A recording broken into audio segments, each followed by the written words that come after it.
This is the Investor Connect podcast program. I'm Halti Martin. I'm the host of this show in which we interview angel investors, venture capital, family offices, private equity, and many other investors for early stage and growth companies. I hope you enjoy this episode.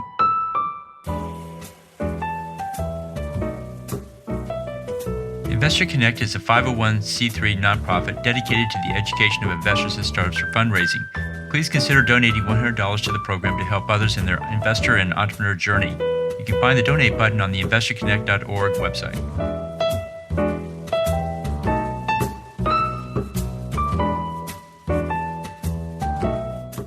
Well, hello, this is Hal Martin with Investor Connect. Today we're here with Luigi Amati, chairman at Meta.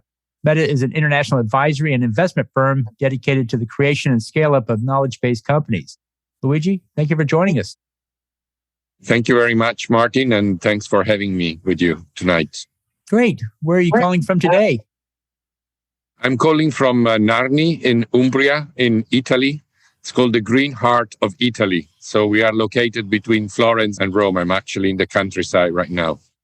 I hear that's a wonderful place. They do quite a bit with pork there for the recipes, I hear.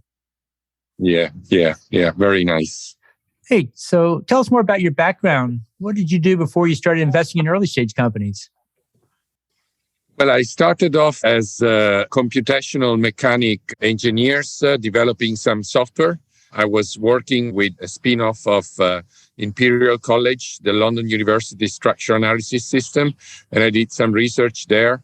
And then I joined a research institution in Italy, and then I started my own company on the assumption that innovation and technology transfer was far behind what I learned in the UK. And, there was a green field for me working in this field. Great. So what excites you right now? Well, I keep liking research and innovation. I like some of particular sectors like health and environment. And I like all the enabling technologies that are related to it, like computing and materials. I'm still very much both an entrepreneur, but also an engineer in my mind. I like to design things. I like to calculate risk, and I'm excited to work in the research and innovation environment. It's been growing since I started more and more, particularly in Italy and in Southern Europe, and I would say in the whole of Europe. So it's been a good ride. Great. So what's your advice for people investing in startups? What do you tell them to do before they write that check? Well, I like to be close to the research and technology organizations. I think that if you want to ensure the best deal flow, the best quality of knowledge intensive startups, you have to be close. You have to cultivate these relationships. I think you have to be close to the best angel groups. It seems like an obvious thing, but I've learned this through the years. I started investing myself, and then I co-founded an angel group, and I learned that that's also a very good advice if you want to invest in the best startups. And also, I think another piece of advice would be always look at what are the long-term trends. Our business is investing very, very early, and it will always take a very long time before results are coming out. And if you look at what are the trends, this is probably a good way to mitigate your risk. And then for those who are running startups, what do you tell them to do before they go out to raise funding? Well, first thing is do your homework diligently. A lot of people start shooting emails and business plans and pitches everywhere. And I think that's the worst thing you can do because you end up, in a lot of confusion yourself. So look at the track record of investors, of the angel groups, look at what they're really interested in investing in, at which stage. Most of the successful angel groups and early stage funds will publish this on their website. So do some good homework. If you are a technology-based startup, look at technology transfer funds. They are emerging, they're growing stronger, and I think they offer good condition. Look at available grants. I'm not so sure how much in the US, but definitely in Europe, you have a lot of available grants. And prepare your intellectual capital well, both in terms of the people and the team you're having, and also the IP and the legals that you have built around it. Well, let's talk more about the state of investing. How do you see the industry evolving from here? Well, in Europe, angel groups are definitely growing. Angel investing is growing. There is still a lot of room We advocate that angel investing can be maybe 10 and even 100 times bigger when it will be more known, and when retired managers and entrepreneurs will be more willing to give back and to take a ride of angel investing. But as a trend, I can see also some level of consolidation in angel groups. They're still, if you take Western Europe, but they are consolidating. They're getting bigger, more, if you like, capable of following up also their first round of investment. Whereas Eastern Europe, it's the mushrooming phase. So they're growing very big. And also, as I was mentioning before, I see that the industry is also evolving with all kinds of technology transfer fund, proof of concept fund, and different business models also in venture capital, which are trying to go as early as they can in investing not only into startups, but even in proof of concepts and research teams. And so what do you think is the biggest change we'll see in the coming years? I guess that in the coming years, I cannot generalize. I think Europe is a very varied market. When I refer more to Italy and to Southern Europe in general, in the coming years, I see that the mushrooming will consolidate. I think this is the main trend. And I see that the challenge is still to show that angel investing and early stage VC is a real asset class in which you can invest with a certain well-calculated risk and rate of return. For the time being, I still see that there is a buzz, there is an interest, but I think the industry has still to demonstrate itself, particularly towards large, institutional investors like pension funds and the large institutional investors in general. So I think this will be the big challenge for the future. So let's talk about your investment thesis. What exactly is it, and what's your criteria for making an investment? Well, for me, the long-term trends, as I was mentioning before, it's a very important element of my investment thesis.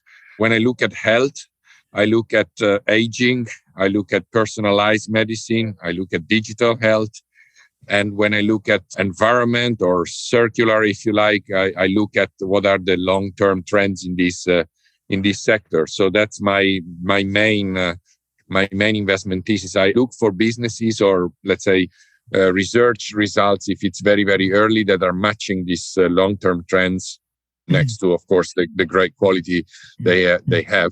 And also I look at what are the enabling technologies for these long-term trends, like, quantum computing, advanced materials. These are also, enabling factors which will allow these long-term trends to materialize. And so I'm quite careful in looking at the content of the business must have some of these enabling technologies built in for me to invest. Mm-hmm. The other thing, it's the more obvious thing, which is always, of course, I also look at my, the teams I'm investing in. If I can pick one element, because everybody says team, I would say that I look at the main motivation behind the leading figure in the team for creating this company as a reason to invest. It has to be a very clear and very strong and very resilient, I think, motivation behind. Yeah, specific startups you can call out that fit your thesis? Yeah, the startups that fit my thesis are, as I mentioned, I think it's mostly, I like to invest medtech and even biotech, especially orphan drugs and those that don't require too many years and so much money. I like also that. And I like circular economy. Great. Well, let's talk about the challenges in the startup space. What do you find is the main challenge that startups are dealing with in your area? Well, there is a systemic challenge in Europe, which is the fragmentation of the continent. It looks like European Union, but it's de facto is 27 countries. We were in a meeting of a medtech startup, and we actually have a US chairman guy. And he was saying how different Germany was from France, was from the UK, was from, we're trying to expand out of Italy. And he was saying, yeah, but, I cannot understand why, all these different rules and so on. So I believe this is a systemic challenge we have in Europe, and we are working very hard. I'm also the chairman of Business Angels Europe, which is this association promoting angel investing. And our main policy goal is actually to lower the barriers and provide like a homogeneous space for European startups to scale up within Europe. So I think that's the systemic challenge for the startups. And then I think when you look more at the specifics, I think that they need to select the best investors. As I was trying to say before, it's not just about the money. It's much more also about what they are adding to your startup other than putting some money in. And to be clear in your mind, what are the different steps you need to take to create value? Because this will be a long journey, will not just be one shot. It will take multiple steps, and you have to be clear what are these steps. They will always change because life will never be as straight as your business plan, but you have to have a clear mind what are the steps in front of you to create value. Then what are the challenges in this space for the investor? What do you see them struggle with in Europe?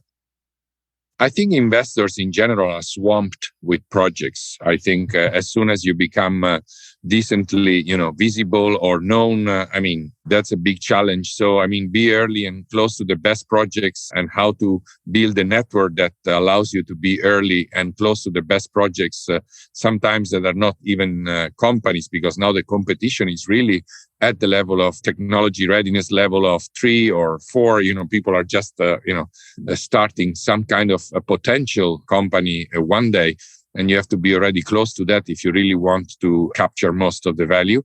And then the other thing is that you have to be very patient. You can differentiate your portfolio, of course, have some deals which are more like proof of concept, other that are more like later stage, so that your money will cycle more frequently, but you have to be patient.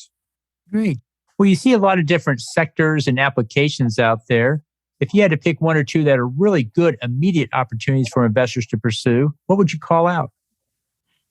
Well, I like in the medtech space, I like what it is built around the value chain of vaccines. There is a lot from the initial research on vaccines themselves, of course, which is the most obvious.